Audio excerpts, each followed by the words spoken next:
Il est mieux que tu souffres aujourd'hui, que tu n'aies rien à manger aujourd'hui, mais tu subis la mission parce que le temps vient où ceci sera un témoignage pour toi. Hello guys, j'espère que vous allez bien. Chez moi, ça va super bien. Bienvenue chez Miss SSB, Summary Spiritual Book, là-dedans que le Seigneur a choisi pour révéler le talent et pour parler des témoignages.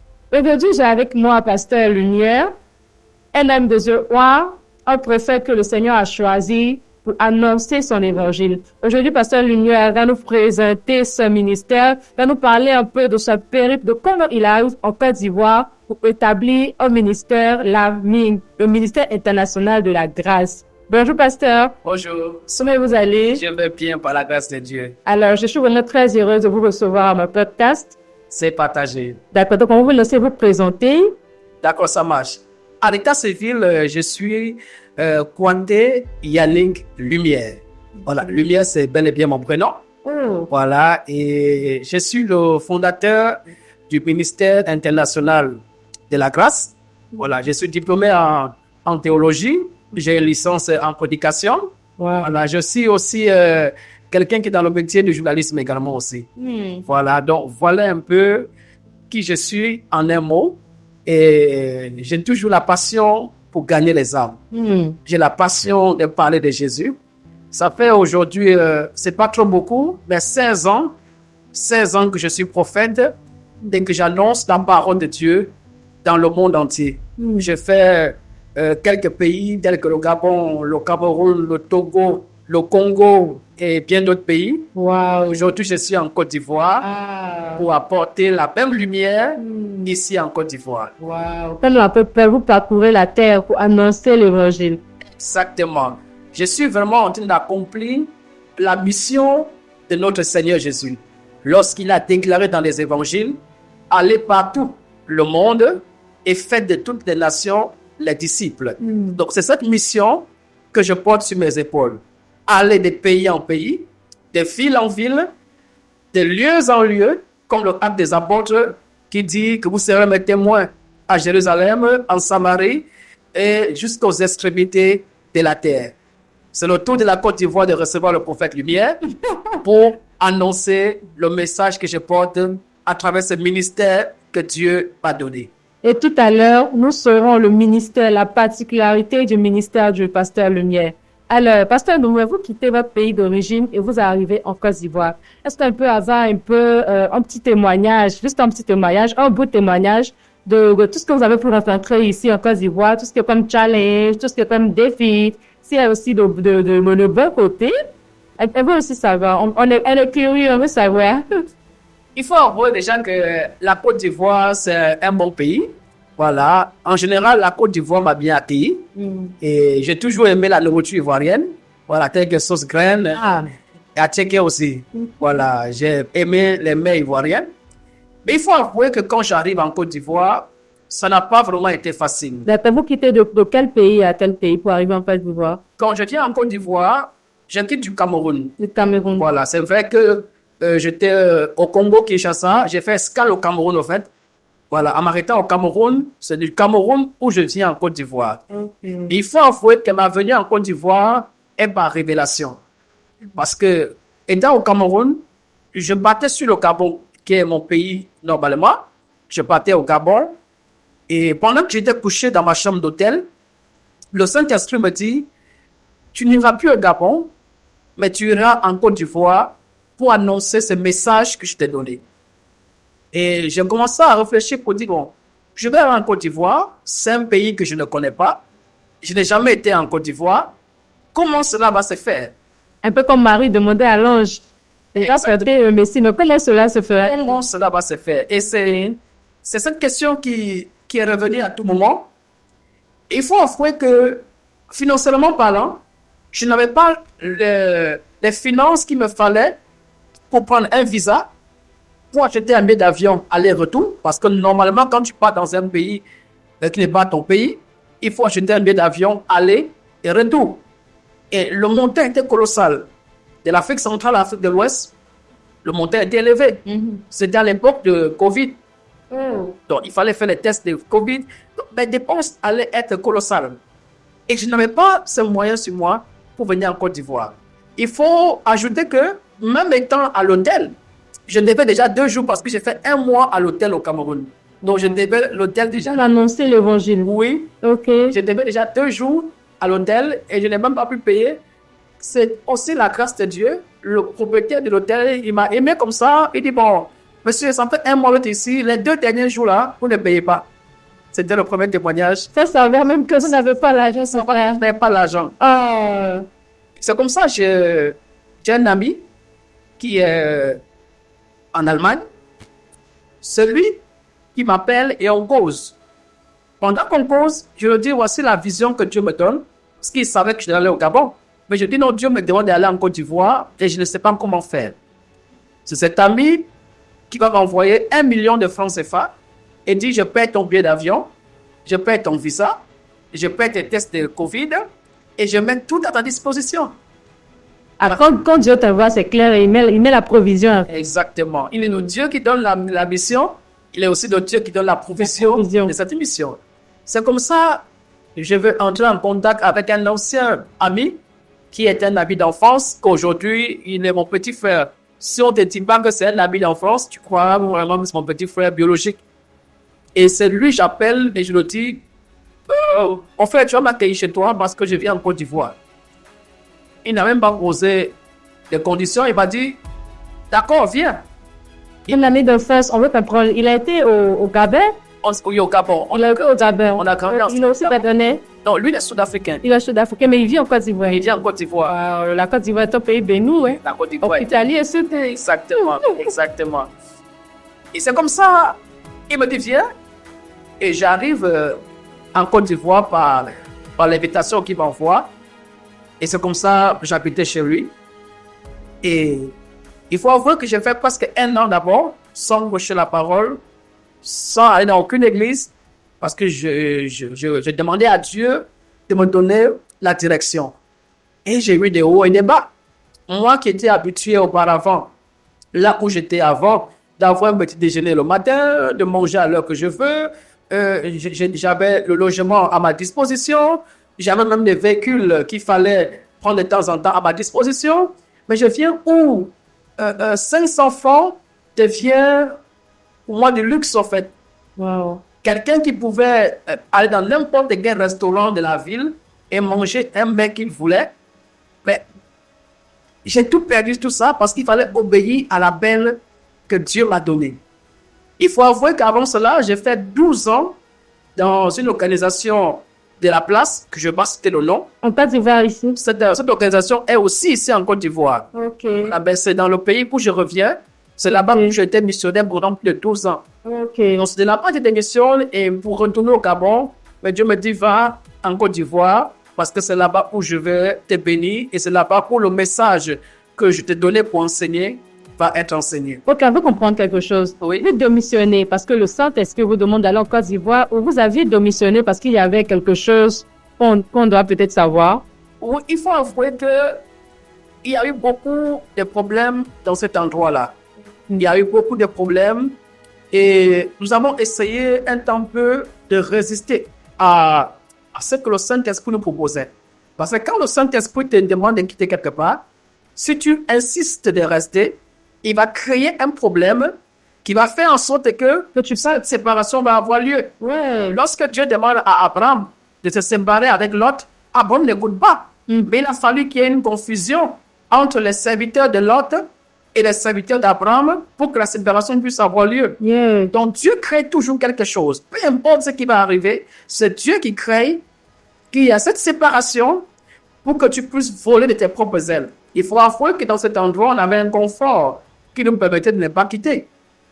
On avait un confort vraiment, maison à ta disposition, des médecins de haut niveau à ta disposition. Ça veut dire que le seul travail que nous avions dans cet endroit était juste de se lever le matin, prendre la Bible et prêcher. Si je suis malade, on me soigne dans les meilleurs hôpitaux. Si je dois voyager, ils me payent mes billets d'avion. Tout était à leur disposition. On vous dit que le confort qu'on avait, il n'y avait pas besoin de quitter en fait. C'était vraiment le Saint-Esprit. On peut oui, rester où 500 francs est un luxe pour toi. Et il faut avouer que cela j'ai presque vu une dépression. Oui, parce que je n'étais pas habitué à ce style de vie. Je n'avais pas de repères. On me dit, frère, témoin de ces choses. J'ai fait une dépression. Vous vous êtes posé la question, est-ce que c'est vraiment Dieu qui m'a parlé? J'ai posé la question de savoir, est-ce que c'est vraiment Dieu? Oui, parce qu'il arrivait un moment où je mangeais une seule fois par jour. Et pas la nourriture que je voulais. Il y a une nourriture qu'on appelle ici galba. Un coup le gars, Quand tu prends le galba, parfois j'attendais 17h ou 18h. Quand je mange, c'est mon 18h demain encore. wow. Il y a eu ce moment-là ici en Côte d'Ivoire. Et c'était pas facile. Et pendant ce moment, je te donnais quelques révélations. Pendant ce moment, j'avais des amis, pasteurs, hommes de Dieu, dans les pays où je travaillais, qui étaient des leaders des grandes églises. Ils m'ont invité à être des leaders de les églises. Des églises de plus de 500, 600, 700 personnes. D'autres ont proposé de mettre une villa à ma disposition, voiture de service, pour le confort qu'il fallait. Et pendant qu'il me donnait cette proposition, il faut avouer qu'à l'instant, il me manquait 500 dans la poche pour acheter de quoi manger. Donc, une proposition pour s'attendre. Ouais, une proposition alléchante. Et chaque fois que je voulais accepter, le Saint-Esprit me disait, est-ce que tu vas changer ton droit de naissance avec un plat de lentilles? Il est mieux que tu souffres aujourd'hui, que tu n'aies rien à manger aujourd'hui, mais tu subis la mission parce que le temps vient où ceci sera un témoignage pour toi. Et je disais à toutes ces personnes, j'ai une vision, j'ai une mission et je vais l'accomplir. Et c'est comme ça que j'ai supporté. Et il y a beaucoup de choses à dire. Je pense que je reviendrai ici Oui, pour rendre un témoignage de toute mon histoire. Quel est le précieux message que vous apportez à la Côte d'Ivoire? Le message que le Saint-Esprit m'a donné par révélation et le message dont je apporte, c'est le message concernant le royaume de Dieu. Ok. Pourquoi le royaume de Dieu? Il faut d'abord souligner quelque chose de très important. La première chose, c'est que le christianisme n'est pas une religion, mais le christianisme est une relation entre l'homme et Dieu. Quand nous regardons le Seigneur Jésus-Christ à sa première venue, il n'a jamais parlé d'une religion. Le Seigneur a toujours parlé d'un royaume, d'un roi et de ses enfants. Donc, la mission de Jésus était de venir faire grandir le royaume de Dieu sur la terre. Ça veut dire que Jésus était le premier colonisateur qui est venu pour coloniser la terre, pour faire grandir le royaume de son Père. Ça devient intéressant. Exactement. Vous allez comprendre que la force d'un royaume dépend du nombre de colonies que ce royaume-là a. Yes. Je vais prendre un exemple. La France est devenue une grande puissance parce que la France a colonisé beaucoup de pays. Par exemple, nous sommes tous des colonies ou des anciennes colonies françaises. Yes. Et ça faisait en sorte que la domination, la puissance de la France ne faisait qu'augmenter. Dieu était un roi. Et seul le royaume a le pouvoir de coloniser. Les pays ou des nations ne peuvent pas coloniser. C'est seulement un royaume qui peut coloniser. Et Jésus dit que le royaume de Dieu est descendu vers vous. Pour faire quoi? Il est venu clairement pour venir coloniser des hommes qui n'appartenaient pas à ce royaume à devenir des sujets de ce royaume. Donc Jésus-Christ, son message était basé sur le royaume. C'est pourquoi tu n'as vu ni la religion du judaïsme, ni les pharisiens et toutes les religions qui étaient à l'époque de Jésus. Jésus n'appartenait pas à ces religions-là. Parce qu'ils n'avaient pas le même système de pensée, ils n'avaient pas la même manière de réfléchir. Eux étaient dans un cadre religieux, or Christ était dans un cadre qui était un cadre gouvernemental. C'est d'apporter un système de pensée, c'est d'apporter une mentalité, c'est d'imposer la loi du ciel sur la terre. C'est pourquoi dans la prière de notre Père qui est aux cieux, qu'est-ce qu'il a dit clairement? Il dit que ton règne puisse faire quoi? Venir. Quand on parle du règne, on parle du royaume, on parle de la domination, du système d'un royaume. Donc Christ impose un système du royaume du Père sur la terre. Yes. Donc, quand Jésus-Christ termine sa mission sur la terre, qu'est-ce qu'il fait? Il donne l'ordre aux personnes qui deviennent les futurs colonisateurs et les futurs colons, qui sont les disciples. Il dit clairement, allez par tout le monde et faites de toutes les nations mes disciples. En d'autres termes, qu'est-ce que Jésus-Christ dit? Allez-y coloniser les musulmans, allez-y coloniser les bouddhistes, allez-y coloniser les sorciers, allez-y coloniser les païens, et faites de toutes ces nations-là des disciples. Donc faites d'eux des sujets du royaume. Donc nous, en tant qu'hommes de Dieu, moi personnellement, le message que je viens prêcher, c'est le message du royaume. C'est de ramener l'homme à l'identité initiale. Parce que Christ est l'identité du véritable homme, de l'homme que chacun d'entre nous, on doit ressembler.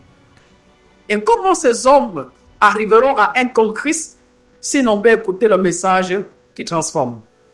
Le problème avec l'Église, nous avons prêché d'aller au ciel, alors que Christ n'a pas prêché pour qu'on aille au ciel. Christ a prêché pour qu'on puisse appartenir à son royaume, que nous soyons des sujets de son royaume. Le résultat, pourquoi les chrétiens sont pauvres? Pourquoi les chrétiens semblent être la communauté ou la religion où il y a plus de pauvres, des mendiants et des malheureux? C'est parce que la mentalité qu'on nous a donnée n'est pas la mentalité du royaume de Dieu. La joie d'un roi dans un royaume, c'est que les sujets de son royaume puissent prospérer. Donc, plus les sujets d'un royaume prospèrent, plus la gloire de ce roi est élevée. Or, si Christ est le roi, ou encore on l'appelle le roi des rois, donc nous sommes des rois, des sujets de ce royaume. Donc, nous devons prospérer. Mais on ne peut prospérer si nous avons le système de pensée de ce royaume-là. Je donne des exemples très simples. Lorsque nous étions dans une colonie française, la France s'occupait de nos routes, la France s'occupait de nos soins médicaux. S'il y avait une guerre qui se déclenchait, la France devait nous défendre. Parce que nous étions la colonie française. Yes. Aujourd'hui, quand nous sommes colonisés par le royaume des cieux, si tu es malade, Ésaïe 54 dit, par ses maîtres cieux, nous sommes guéris. Donc Christ s'occupe de notre guérison. Si nous avons des problèmes de pauvreté, la Bible dit qu'il s'est fait pauvre pour que nous soyons riches. Yes. Donc, vous voyez que Christ, ici, prend soin de ces sujets qui sont des enfants de son royaume. Mais d'abord, il faut devenir un fils du royaume. Et le royaume de Dieu, ce n'est pas d'aller au ciel. Le royaume de Dieu est sur la terre. Elle vient sur la terre. Il faut que les chrétiens changent le système de pensée et deviennent un roi et deviennent un sujet du royaume afin de jouir de tout ce que Dieu a promis dans la loi du royaume. Ok. Chaque royaume a ses lois. Et la loi du royaume, c'est la parole de Dieu. Cette parole, c'est la constitution du royaume des cieux.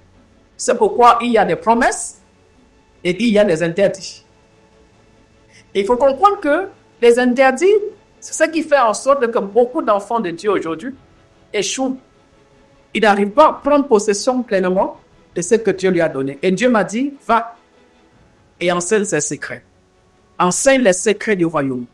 Parce qu'il faut comprendre que ce n'est pas toute personne qui connaît les secrets du royaume. On dit secret. Ça veut dire que c'est caché.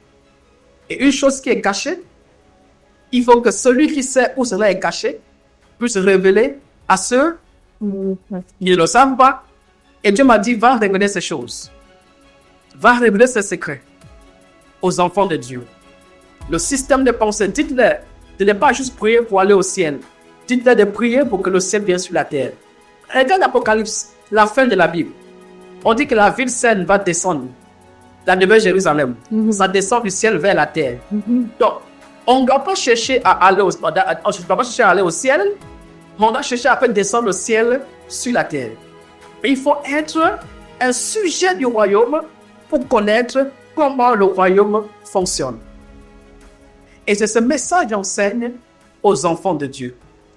D'un roi qui a son royaume et qui veut coloniser un autre territoire. Pour que toute la terre, il dit, allez, faites de toute la terre, quoi, mes disciples. Allez-y les coloniser. Allez-y changer le système de pensée. Amenez-les à moi et faites grandir mon royaume. La gloire d'un royaume, c'est plus le royaume grandit, plus le royaume est dans la gloire. Moins le royaume grandit, plus le royaume est dans la défaite. Et mon message, c'est de coloniser la Côte d'Ivoire. C'est de coloniser toutes les villes de la Côte d'Ivoire. J'ai commencé par Abidjan, là où le ministère international de la grâce est déjà implanté. Et tu peux être sûr que ce ministère a déjà commencé sa mission, celle d'annoncer le royaume. Et je vous assure que j'ai fait des enseignements à l'église où j'ai reçu des responsables vivants de Dieu. Ça fait 20 ans que je suis chrétien, mais je n'ai jamais écouté un enseignement à ce niveau-là. C'est le don que Dieu m'a donné, c'est le Saint-Esprit. Ce n'est pas moi la personne, mais c'est l'Esprit que je porte, l'Esprit de Dieu qui est en moi, et la mission qu'il m'a donnée, que je ne fais que dérouler la chose. Pour moi, ce sont des choses que je vois naturelles, mais quand j'enseigne ça aux gens, même les hommes de Dieu, j'ai reçu des hommes de Dieu, des prophètes, des pasteurs qui m'ont écouté enseigner, des docteurs. Un jour, j'étais invité parmi les docteurs et j'ai enseigné les secrets du royaume des cieux. Ils se sont levés, ils ont dit, ils m'ont appelé docteur. Et moi, j'avais honte parce que j'avais 16 ans de ministère. Et les docteurs qui étaient devant moi avaient plus de 50 ans de ministère. Mais ils se sont prosternés, entre parenthèses, pour dire vraiment, jamais on a vu quelqu'un enseigner le royaume des cieux à ce niveau.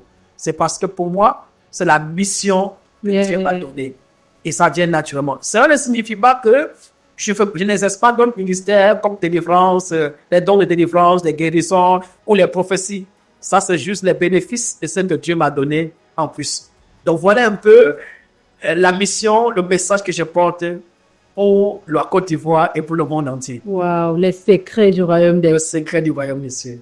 Et je crois qu'on aura le temps dans d'autres émissions aussi, où je vais vous donner beaucoup d'enseignements sur ça et faire comprendre.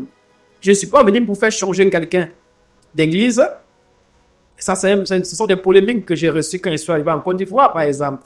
Il y a des hommes de Dieu, même quand je suis allé enseigner dans les églises, et ils ont commencé à dire à leurs fidèles de faire attention parce que peut-être je suis venu pour voler leurs fidèles. Mais si un homme de Dieu pense comme ça, la guerre des fidèles. La guerre des fidèles. Si un homme de Dieu pense que je suis venu voler ses fidèles, c'est que lui, il n'a pas encore compris le secret du royaume des cieux. Jésus a dit, chaque brebis entend la voix de son berger. J'allais le dire à la fin, j'allais dire que la Bible dit que le berger appelle, parle, et les brebis qui reconnaissent sa voix viennent à leur berger. Exactement. Donc, quand vous prêchez, la brebis qui se reconnaît en vous, vous suivrez naturellement. C'est comme ça. Ça veut dire que la guerre des églises n'est pas censée exister. N'est pas censé. La guerre des hommes de Dieu, ce n'est pas censé exister. Notre guerre est contre le diable. Yeah. Notre guerre n'est pas contre un frère en Christ, ou une sœur en Christ, ou un pasteur, ou un prophète. Parce que je peux mettre mon église, ou bien tu peux venir installer l'église que Dieu t'a appelé à diriger. À compter de l'église, pour moi, je dirige. Chaque brebis va entendre la voix de son berger. C'est comme ça. Il n'y a pas un pasteur ou un prophète qui vole les fidèles de quelqu'un. C'est impossible. Donc, si tu penses comme ça, c'est que tu as un problème. Non, mais je me dis, si au début, le fidèle était avec toi et à un moment donné, il t'a laissé, c'est que c'est maintenant qu'il a retrouvé son berger. Exactement. Totalement. Il faut avouer que lorsqu'on parle du royaume des cieux, par exemple, je vais parler un peu des personnes qui pensent, par exemple, qu'un pasteur ou un tel homme de Dieu peut voler mes fidèles. Parce que j'étais victime de ces choses-là, où on le colle des étiquettes sur ma personne et j'ai l'impression que je suis dans un rêve. Mais il faut comprendre que de telles personnes qui pensent comme ça, ils n'ont pas compris comment fonctionne le royaume de Dieu. Dans le royaume de Dieu, il faut comprendre qu'il est écrit que chaque brebis entend la voix de son berger et il vient. Ça veut dire qu'il peut y avoir 10 églises qui partagent même la même porte. Mais quand le berger appelle, si ce n'est pas son berger, la brebis ne viendra pas. Mais chaque brebis va reconnaître que l'on sent l'appel de la voix de mon berger. Donc ça veut dire que la guerre des fidèles n'a pas droit. La guerre des églises n'a pas droit à être. Au contraire, on doit être comme les 5 doigts de la main. On doit se compléter. C'est pourquoi même dans le ministère, on dit Dieu Alors, le Seigneur Jésus-Christ a établi premièrement des apôtres, les prophètes, les évangélistes, les pasteurs, et les docteurs. Tout ça, c'est pourquoi? C'est pour former le corps de Christ. Or, dans le royaume, quand tu as compris ces choses, tu n'es plus dans des bassesses comme tu as volé mes fidèles, il y a une compétition d'église, mon église est plus meilleure que telle église. Ça, ce sont des personnes qui sont immatures. Je me dis, je vais être encore plus choc. Ce sont des personnes qui ne sont pas converties, qui ne connaissent pas le royaume de Dieu. Ils ont peut-être fait de l'église un business. Oh oui, je vais être plus dur parce que l'Esprit de Dieu, c'est l'esprit colonisateur du royaume. Donc, quiconque a l'Esprit de Dieu a une pensée sainte, a une pensée pour promouvoir le Christ et promouvoir le royaume des cieux et combattre un seul ennemi qu'on a en commun, c'est le diable. Notre ennemi n'est ni notre frère, ni notre sœur, ni X ou Y. Notre ennemi n'est pas l'église A, l'église B, notre ennemi c'est le diable. Et ce sont ces choses que j'enseigne aux gens pour vous dire, le royaume des cieux, Dieu nous a vraiment donné un travail à faire. Et je ne fais que mon travail. J'ai enseigné le royaume des cieux devant des docteurs en théologie, ici en Côte d'Ivoire. Je n'ai que 16 ans de ministère. Et j'enseigne devant des docteurs qui ont plus de 50 ans de ministère. Et quand j'ai terminé même l'enseignement, les docteurs se sont levés pour venir me saluer. Et ils ont dit, nous n'avons jamais entendu quelqu'un enseigner de telles choses. Parce que je les enseignais le secret du royaume et comment le royaume de Dieu se manifeste. Je les ai montré comment fonctionnent les paraboles du royaume. Parce que toute la Bible, il faut comprendre que toute la Bible est écrite en paraboles.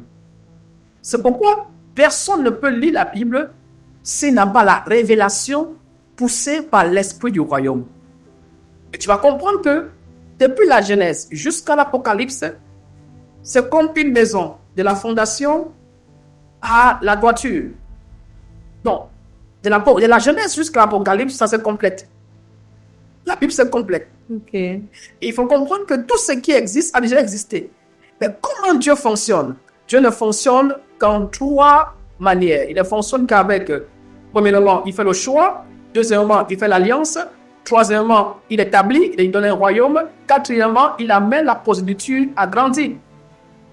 Mais il faut comprendre qu'à chaque fois, ce problème où les hommes trahissent Dieu s'est répété depuis la Genèse. La trahison. Et quand il y a eu la trahison, il y a toujours eu la destruction de ce royaume-là. Et jusqu'à ce que Dieu envoie le Seigneur Jésus-Christ. Et il vient, il vous dit, je n'appartiens pas à une religion. Moi, je n'appartiens pas à une religion. Je ne me considère pas comme un religieux. Je me considère comme un spirituel. C'est pourquoi tu auras l'impression que je n'obéis pas au système religieux. Et je n'obéis pas à ce système. Je suis un homme spirituel qui fonctionne tout seul. C'est quoi le système religieux? Le système religieux, c'est des pensées numéro 1. Que, à part mon église, il n'y a plus d'autre église qui soit une église de Dieu. Tu es un religieux. Système numéro 2. Tu essayes d'être bien devant les gens, alors qu'en intimité avec Dieu, tu es pourri. Tu es un religieux. La religion essaye de donner une caricature à Dieu, ou une image à Dieu, qui fait que, de manière apparente, on semble appartenir à un mouvement religieux, mais de manière intérieure, cette personne-là n'a rien de Dieu. Et tu vas remarquer, la première maladie des religieux, c'est que tous les religieux sont vides à l'intérieur d'eux. Ils sont vides, et ce vide-là fait en sorte que, parmi tant de religieux, tu trouves des gens qui sont remplis de haine, de colère, des gens qui pensent faire du mal aux autres, des pasteurs qui combattent d'autres pasteurs, des églises qui combattent d'autres églises. Ça, c'est la religion qui fait ça. Parce qu'il n'y a pas l'amour profond en eux. Ils jugent tout le monde. Ils jugent ceux qui viennent à l'église avec des dreads. Ils jugent les gens qui viennent à l'église avec des tatouages. Un religieux juge. Mais un homme spirituel, il ne juge pas. Au contraire, il aime. Il manifeste l'amour. Jésus-Christ mangeait. La Bible dit qu'il mangeait et il buvait avec des gens de mauvaise vie. Au point où les pharisiens disaient, s'il était vraiment le Christ, il allait savoir que cette femme qui met le parfum sur ses pieds était une prostituée. Les religieux jugent parce qu'ils se croient plus parfaits que les autres. Mais quand tu regardes dans l'intérieur, ils sont, comme dit Jésus, des tombeaux blanchis. Ils sont remplis de haine, remplis de colère, de méchanceté. Ils sont des personnes rancunières. Quand tu les vois adorer Dieu, tu penses qu'ils dorment avec Jésus. Mais il faut voir leur intérieur, ils sont pourris. Oh. Mais là, je suis émerveillée par ce beau discours rendu par le Saint-Esprit, on va le dire ainsi. Alors, j'ai une question qui me vient en tête. Oui. Est-ce que vous êtes là pour la Côte d'Ivoire? Vous êtes là pour annoncer le message du secret du royaume en Côte d'Ivoire? Oui. Est-ce que vous êtes arrivé de parcourir d'autres îles de la Côte d'Ivoire, d'autres villages pour annoncer ce message-là? Voilà, il faut avouer que déjà, nous avons implanté premièrement le ministère ici à Abidjan, à Bounoumé. Est-ce que déjà on peut avoir la localisation, la géolocalisation? Oui, nous sommes à Cocody Rivera, Bounoumé, Ok. juste à 100 mètres d'Abidjan Mall. Ok. Si les gens tapent sur l'application de commande des taxis, ils vont taper espace cœur d'amour. C'est là même où le lieu de culte a lieu. C'est devant l'église. D'accord, ok. Voilà. Et revenant à ta question, Oui. j'ai déjà eu à faire des programmes, premièrement ici, dans la ville. Ok. Et j'ai déjà commencé à faire, j'ai fait quelques programmes à l'intérieur, voilà, pour annoncer aussi ce message-là.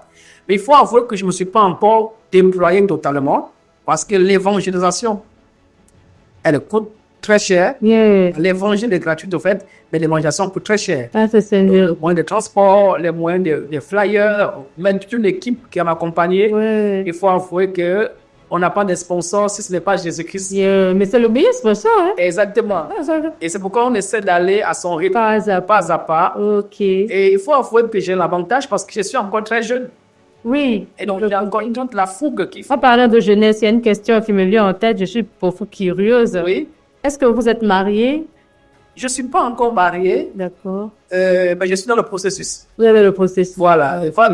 Bientôt, vous allez avoir l'exclusivité de la mariée. Ok. Voilà, parce que ce sont les choses qui vont arriver très bientôt. Parce que le Seigneur m'a dit de régler ce côté-là. Et je crois que je suis en chemin pour le faire. Ah, gloire à Dieu. Parce que la mission est tellement grande qu'il vous faudra une aide Exactement. pour accomplir cette mission. Très bientôt. Très bientôt. Exactement. Ah, ok. C'est vraiment une très bonne nouvelle.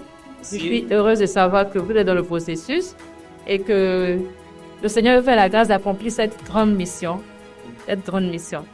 Étant donné que c'est sous instruction du Saint-Esprit que vous êtes en Côte d'Ivoire Oui. et vous avez même implanté une église, j'imagine que vous êtes en train de former des pasteurs.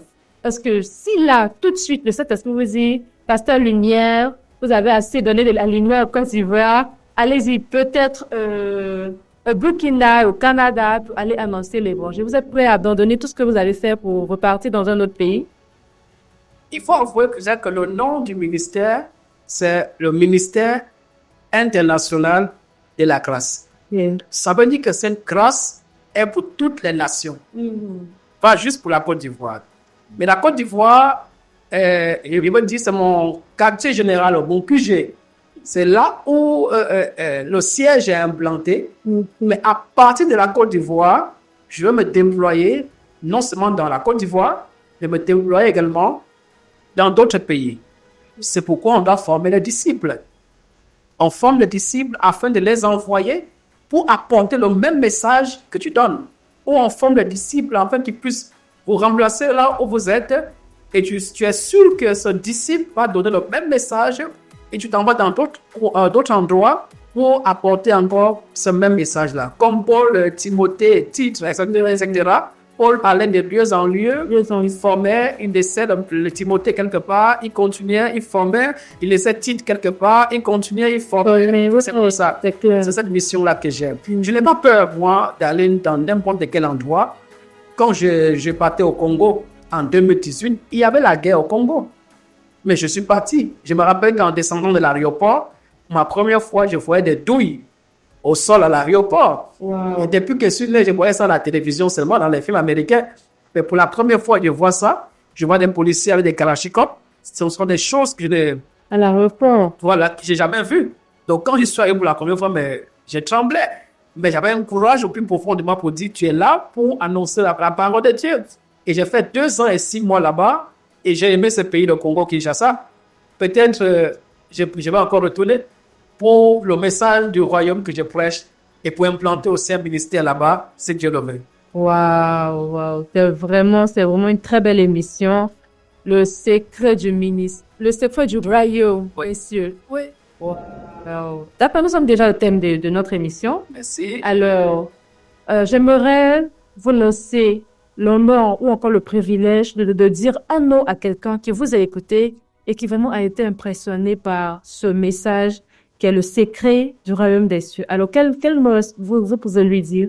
Ce que je peux dire à toutes ces personnes, premièrement, si tu as soif de Christ, tu es au bon endroit. Il faut comprendre que Dieu dit clairement dans les Écritures à Daniel de sceller le livre de connaissances jusqu'au temps de la fin. Et quand la fin viendra, ce livre-là, on va ouvrir les sceaux et il dit clairement la connaissance de plusieurs va augmenter. Vous savez, j'appelle des personnes assoiffées qui remarquent que dans leur vie spirituelle ou dans leur marche avec le Seigneur, c'est stagné. Ils veulent un peu plus, mais ils sont toujours dans le lait. Mais ils ont besoin de la nourriture solide. Yes. Donc, j'appelle pas des personnes qui veulent le lait. Parce que mes messages, c'est choquant. Je dis des choses qui choquent, mais quand je t'enseigne, tu comprends. Donc, j'appelle des personnes qui veulent vraiment de la nourriture solide, comprendre le pourquoi il existe. Parce qu'il y a un but du pourquoi on existe. Du pourquoi Dieu a permis que tu puisses naître. Il faut comprendre que ton but est relié à Dieu. Et tant que tu n'es pas en accord dans ce que Dieu t'a appelé à faire sur cette terre, tu sentiras un vide à l'intérieur de toi. Beaucoup essayent de combler ces vides avec les boîtes de nuit, avec de la cigarette, avec les choses du monde, les sorties, etc. Mais après avoir fait le boucan, comme on dit en Côte d'Ivoire, ce boucan-là, quand il se retrouve seul dans sa maison, il sent qu'il y a un vide à l'intérieur. Récemment, il y a un grand artiste franco-camerounais qui a dit clairement qu'il ressent un vide en lui. L'artiste, voilà, qu'on prononce les noms, il n'a pas prononcé le nom, il a dit, je ressens un vide en moi. Avec toute cette gloire qu'il a, avec tout le succès qu'il a, pourquoi il ressent un vide en lui? C'est parce qu'il n'a pas Jésus-Christ. Si tu n'as pas Jésus, mon ami, tu n'es pas à la mode. J'ai failli dire ça, quand vous avez dit si tu n'as pas Jésus, j'ai failli répondre, tu n'es pas à la mode. Effectivement, toutes ces personnes qui n'ont pas Jésus, j'ajoute à ce que vous avez dit, et qui font semblant. On peut pas faire semblant. Moi, une fois que tu n'as pas Jésus, c'est qu'il n'y a rien, en fait, qui va me prouver le contraire. Tu n'es pas heureux. Et c'est sur ces mots qu'on va vous dire merci. Merci d'avoir répondu à l'appel. Merci d'être venu, d'avoir édifié la lanterne de plusieurs. Alors, une chose est claire, c'est que ce n'est pas le dernier podcast. On va encore vous inviter afin que vous puissiez nous donner encore les secrets du royaume. Merci beaucoup, Pasteur Lumière. C'est moi qui vous remercie. Merci. Alors, nous sommes à la fin de notre émission. Merci de nous avoir suivis. Si vous avez aimé, n'oubliez surtout pas de commenter, de partager. Et aussi, vous pouvez suivre le Pasteur Lumière qui a ses différentes tâches. Oui. Vous pouvez nous donner ces tâches-là. Sur Facebook, allez-y. Homme de Dieu, Yannick Lumière. Sur TikTok, c'est juste Homme de Dieu. Voilà mes deux. TikTok, c'est M de Dieu. Homme de Dieu, tout simplement. OK. Et sur Facebook, c'est Homme de Dieu, Yannick Lumière. Alors, vous pouvez suivre le pasteur sur ses différentes pages. Et bye bye, à très prochainement.